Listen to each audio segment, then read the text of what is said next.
On n'a pas eu la même enfance. Tous les trois. Tous les quatre.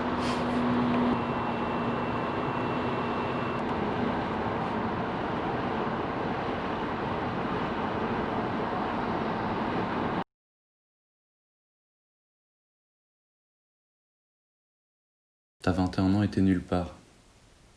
T'as raté 3 années d'études. Une en archi, 2 en kiné. T'as brûlé toutes tes cartouches. T'as bien essayé un recours qui n'a pas marché. À un moment, tu te dis que t'es une merde. Tu te demandes ce que tu vas faire, comment tes proches vont réagir. T'as perdu ton temps puis t'apprends à vivre avec, mais en fait t'es mort à l'intérieur. T'es une merde. T'as déçu tout le monde. J'ai terminé l'école en 2016. Sans problème, mais pas trop décidé de ce que je voulais faire. Au moment où il fallait savoir, je savais pas. Quand faut décider, je cale. Finalement, c'est l'architecture que j'ai choisie. Comme papa. J'aimais bien dessiner quand j'étais petit. Faire des maisons en carton aussi. Alors pourquoi pas? Le choix qui devait déterminer ma vie, le début du reste de ma vie, je l'ai fait sur un pourquoi pas. L'archi, c'était pas fait pour moi. J'avais pas l'âme d'un artiste, nul en dessin. Et remettre des travaux toutes les semaines dans la pression, c'était pas mon truc. J'ai brossé projet, puis dessin, puis tout le reste. J'ai décroché au milieu de l'année. À la guindaille, ça m'a pas aidé, mais c'était un bon moyen pour oublier que je me voilais à la face en archi. Je m'amusais, je me suis fait des amis. Mon grand frère m'a parlé de la kiné. Je sais pas pourquoi, mais une fois que je me suis imaginé kiné, j'ai plus lâché l'idée. C'était comme une évidence. J'aimais le sport et les sciences. J'avais un rapport particulier au corps. Je voulais le soigner, c'était parfait. J'ai commencé l'année en étant motivé, mais j'ai continué les bêtises. Sortie, manque d'attention au cours, accumulation de retard. J'aimais les cours pratiques. Je les ai tous réussis d'ailleurs, mais je vivais mon année dans une sorte d'insouciance naïve jusqu'au moment du blocus. C'était généralement la période où je commençais à me sentir nul, à regretter mon insouciance, à générer du stress. Moi j'appelais ça le burn-out du blocus. J'ai raté l'année, ma première en kiné. J'étais pas bien après ça, déprimé. Mais je me disais aussi que ça allait mieux se passer après. Je me disais toujours ça, pour justifier ma flemme, remettre tout à demain quoi. Je me suis réinscrit, c'était ma dernière chance. J'étais très motivé, mais j'étais doubleur et je pensais pouvoir me reposer sur mes acquis, devoir moins travailler. J'avais perdu l'habitude de travailler et mes acquis d'avant étaient perdus, oubliés. Je me complaisais dans la fuite. Je prenais pas mes responsabilités. Je me haïssais pour ça. J'ai raté l'année et je me suis réconforté à la possibilité d'un recours que j'ai pas eu. J'étais un branleur. Je récoltais les fruits de ce que j'avais semé. Septembre 2019. J'étais paumé. J'aurais bien tout effacé. J'étais en province pour étudier et devenir ce que je voulais être, kiné. Mais c'était pas possible. Fallait que je trouve quoi faire pour pas glander. Je me suis inscrit à des cours du soir en électricité. Ça m'intéressait pas. Je me suis inscrit chez Actiris en tant que demandeur d'emploi. Je m'étais fait à l'idée que les études étaient en pause et que c'était pas pour cette année. J'avais échoué. J'allais travailler. J'étais encore déprimé. J'acceptais mon sort quand mon père m'a parlé du lift. Sa copine connaissait une ancienne étudiante, Kelly. Il organise une rencontre avec elle et m'en parle. J'étais très sceptique, mais après la première journée, c'était comme une évidence. J'étais à ma place. Le lift, c'est plein de choses. Une école de la vie, une école de soi.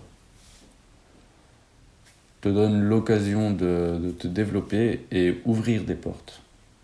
Moi, je l'ai vécu comme une année où je pouvais prendre du recul sur ma situation, bien y réfléchir, m'ouvrir à plein d'expériences. On y travaille l'esprit critique, autocritique, émotion, ressenti, tout l'inverse de l'enseignement traditionnel, quoi. Puis j'ai rencontré des gens qui m'ont aidé à creuser, à me connaître, reprendre estime et confiance en moi, perdu dans les échecs successifs. Sentir que quelqu'un croit en toi, ça te donne un coup de confiance. C'était très décisif pour moi parce que sans ça, j'aurais fait les mêmes conneries au moment de reprendre un jour les études. Qui n'est toujours en tête. Je devais préparer un recours. Pendant le confinement, j'ai fait la connaissance d'un coach extraordinaire avec qui on a eu des conférences en ligne. Il me propose son aide, alors je creuse, je dis tout, pourquoi la kiné, pourquoi j'ai raté. Je rédige ma plus belle lettre et je le lui envoie. Et il me dit que je suis à côté de la plaque, que mes justifications ne sont pas pertinentes et ne sont pas la cause de mes échecs. Je dois trouver le grain de sable qui me fait rater ce que j'entreprends. C'est là qu'il me propose une séance avec sa sœur, psychothérapeute, spécialiste dans les failles personnelles, les blessures profondes, la pro, quoi. Ah là, j'étais très sceptique. Comment quelqu'un aurait pu en une séance ou plus m'aider à les découvrir pour réussir dans mes projets? En plus, j'ai jamais eu affaire à des psys. Je m'en méfie. Je suis méfiant de n'importe quoi et n'importe qui. Ça me rassure. La claque. On s'était juste contacté pour prendre rendez-vous et faire connaissance. Au final, on a parlé une bonne heure. Je m'en suis pris plein la gueule. Elle m'a permis de mettre des mots sur des choses que j'ai jamais su définir. J'étais à 2 doigts de passer à côté de ce qui allait être la clé de ma réalisation, mais que je sentais déjà confusément. J'ai 2 sœurs et un frère plus âgé. Je suis le petit dernier. J'ai grandi dans une atmosphère particulière. Ils me voyaient un peu comme le cadet chouchouté, sur qui toute l'attention était portée, quoi. Ils le vivaient mal parce que leur relation avec les parents était pas toujours facile. Et quand t'es jeune, le plus facile pour lâcher ta frustration, c'est de te défouler sur le petit. Au moment où j'avais besoin de sécurité personnelle, j'avais peur et je me sentais pas accepté. Ils m'intimidaient. Je me sentais pas légitime dans cette famille. C'est comme ça que je l'ai vécu, sans comprendre. Je pouvais pas comprendre. C'est sur ça que j'ai construit mon identité, dans le rapport aux autres, sur un sentiment de non-légitimité. Aujourd'hui, j'aime ma fratrie. Ce sont mes meilleurs alliés. Faut savoir aussi que ma mère était sourde et avait du mal à parler. On communiquait avec le corps. Elle est morte quand j'avais 12 ans. C'est tôt pour un enfant, mais assez pour marquer l'inconscient. J'ai toujours une part d'elle en moi. Elle m'a appris, sans que je m'en rende compte, un autre langage, une autre culture. Celle de la communication non verbale. C'est avec elle que j'ai développé un langage corporel fort. Je sens les choses. Je sens comment les gens se sentent, leur état d'esprit. J'ai découvert que je suis quelqu'un de très corporel, sensuel, qui lit les émotions que communique le corps. J'ai appris à lire le corps, le mien et celui des autres. Si quelque chose ne va pas, impossible de me le cacher. Mais je sais pas toujours exprimer ce que c'est. Je maîtrise pas les mots. Je manque de vocabulaire. Le corps, lui, ne ment jamais. C'est d'ailleurs pour ça que la kiné m'attire et me correspond tant. Pourquoi j'étais bon dans les travaux pratiques. J'ai finalement appris que ce lien fort que j'avais avec ma mère m'a fait aimer la perception du corps, le langage du corps, comprendre le corps, le sentir, le soigner. Le soigner, c'est une évidence. Le fait de toujours m'être senti en connexion avec ma mère m'a ouvert à ce mode de communication particulier. Ça m'a donné un côté très sensible que j'ai essayé de cacher. Parce que c'est mal vu, parce qu'un gars doit cacher ses sentiments, sinon c'est un fragile. Ça m'a privé de ce qu'il y avait de plus fort, de plus riche en moi. Ça a aussi renforcé mon insécurité. Je me connaissais mal. Je me suis longtemps cherché une identité jusqu'à parfois ne plus être moi-même. Mon père, lui, m'a appris autre chose. Il m'a appris la liberté, le mérite, le sens du non-conformisme, dont je suis très fier et je le lui dois. mon sens de la famille aussi. C'est d'ailleurs par loyauté que j'ai choisi l'architecture en premier. Par admiration et respect profond, pour être en communication avec lui. Mais c'était pas ma vocation. Ce sentiment de non-légitimité me suit depuis l'enfance. Il me colle à la peau. J'ai toujours cherché l'attention des gens et cherché à me faire aimer parce que je voulais me sentir accepté. Il a aussi joué dans les études. Je me suis jamais senti à ma place. Je me sentais pas légitime de faire des études, de réussir, un peu comme si je le méritais pas. Je me suis inconsciemment détruit, auto-saboté. Sans langage, sans mots à mettre sur des émotions et des pensées, t'es handicapé. C'est très important le langage. Grâce à lui, tu peux définir une stratégie de réussite. Moi, je l'avais pas. J'ai appris ça, à mettre des mots sur les choses. C'était ça le grain de sable, quoi. Fallait juste que je sache ce qui clochait avec moi et savoir d'où ça vient surtout.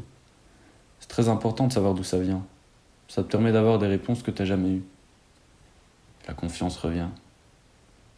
La confiance en soi et surtout la confiance envers les autres.